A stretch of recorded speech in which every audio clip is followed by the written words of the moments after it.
La ciencia sí que avanza rápido, ¿no? Cada día sabemos más de la naturaleza y se desarrollan cosas nuevas todo el tiempo. La tecnología de tan solo hace 20 años ya nos parece obsoleta, y ni hablar de las cosas que parecían lo máximo hace 50 años.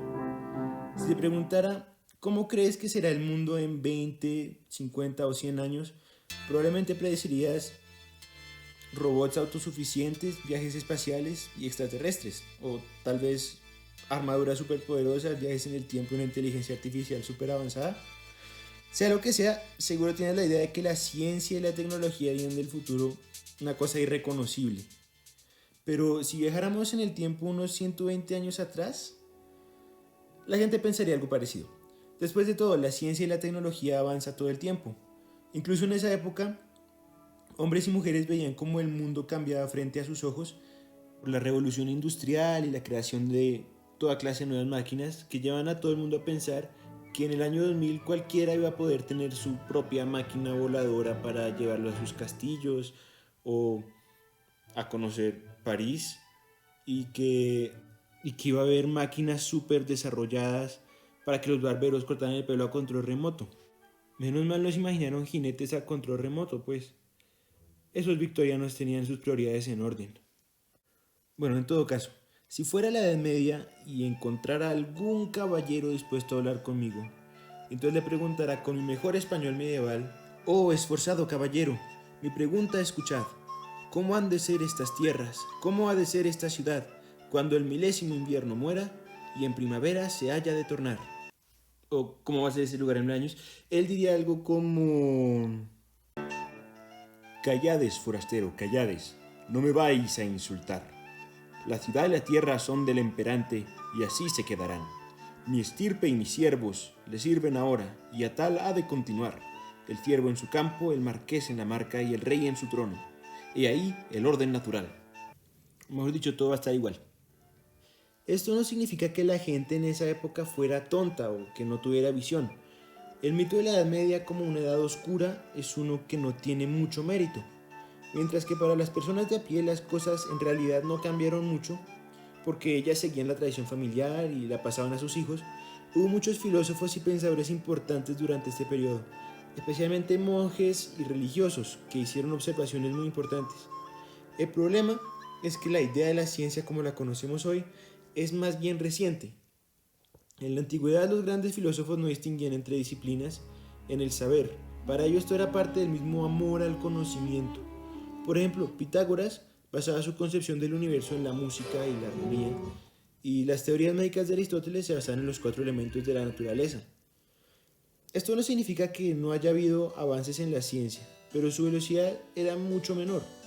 La rígida tradición y el respeto a los grandes pensadores de la antigüedad hizo que por mucho tiempo un cuestionamiento serio de ciertas ideas fuera imposible. Hasta el tiempo de Galileo se creía en la ley de movimiento de Aristóteles. Además, la falta de fronteras entre ciertas disciplinas hacía que el misticismo, la magia y la religión hicieran parte de la filosofía tanto como la física, la biología o las matemáticas. Desde píldoras de inmortalidad en la China hasta piedras filosofales en Europa, muchos estudiosos y de las mentes más brillantes creyeron fieramente en absurdos por generaciones. Entonces, ¿qué cambió en la mentalidad del mundo para que la ciencia se independizara de la filosofía? ¿Cómo llegamos a la idea de que todo progresa, avanza y se transforma? La revolución científica es más bien reciente. Normalmente se dice que la revolución comenzó con Copérnico a mediados del siglo XVI y terminó con Newton a finales del siglo XVII. Durante este tiempo la ciencia se volvió una disciplina diferente de la filosofía y de la tecnología y se comenzó a desarrollar una teoría y un método científico. La teoría científica y su método se han debatido por mucho tiempo y de hecho se sigue haciendo hoy en día, pero el método más aceptado en la comunidad científica es el de investigar para adquirir datos, hacer una hipótesis, experimentar y concluir si la hipótesis funciona o no.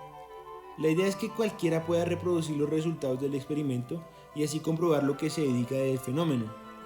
De esta forma no solo se descartan errores estadísticos y sistemáticos que pudieran existir en experimentos anteriores, sino que se va del peligro de confiar demasiado en autores pasados. Por eso, el poder replicar experimentos para comprobar o refutar hipótesis se volvía cada vez más importante. Esto llevó a una explosión en el mundo del conocimiento. El foco de la sociedad occidental dejó de estar en el cristianismo y pasó a racionalizar el mundo completo.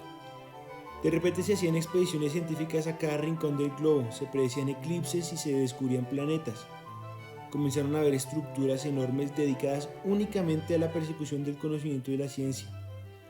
Todo esto gracias en gran parte al método científico y a la replicación de experimentos.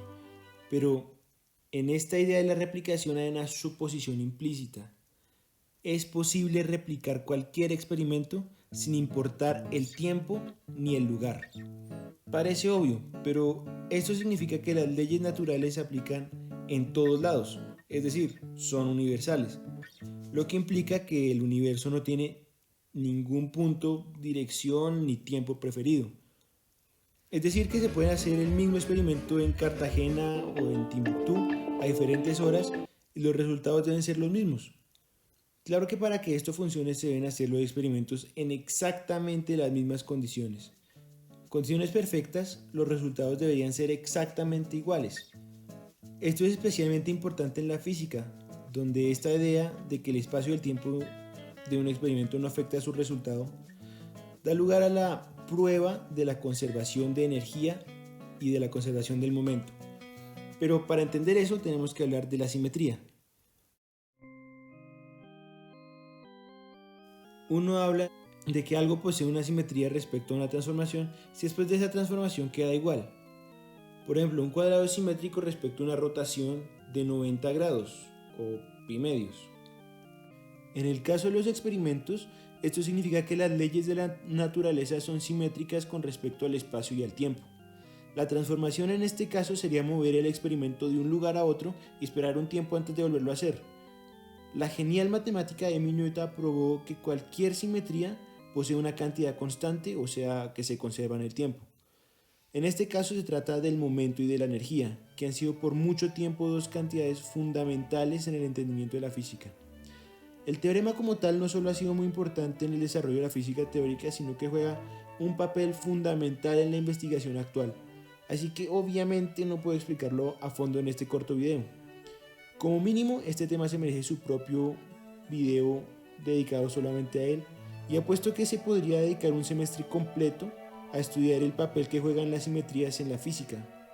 Así que, al asumir que las leyes son universales, se abre la puerta a muchísimos más descubrimientos y modelos que ayudan a describir a la naturaleza. Y esto solo con el ejemplo que acabé de dar del teorema de Noether. El mundo y por lo tanto la ciencia sería muy diferente si cada científico encontrara diferentes resultados cada vez que hiciera un experimento. Pero en realidad no podemos comprobar completamente que el universo se comporte así. No sabemos si existe alguna madriguera de conejo que lleve al país de las maravillas, o algún triángulo en el mar, o alguna región dentro de una nebulosa donde las leyes de la naturaleza cambian. Y es realmente difícil comprobarlo, porque no tenemos acceso a muchos lugares, pero además es imposible cubrir el universo completo con laboratorios. Cualquier fenómeno que parezca romper una ley universal puede tener una explicación que incluya y hasta expanda la ley que parecía romper. La ciencia nunca pretendió saberlo todo. Al final, la ley solo parece romperse por nuestra ignorancia en el modelo que estábamos usando para describir la naturaleza. Al fin y al cabo no hay motivo para pensar que algo así pudiera existir. Y sí hay mucha evidencia de que las leyes científicas se aplican desde escalas cuánticas a escalas cosmológicas.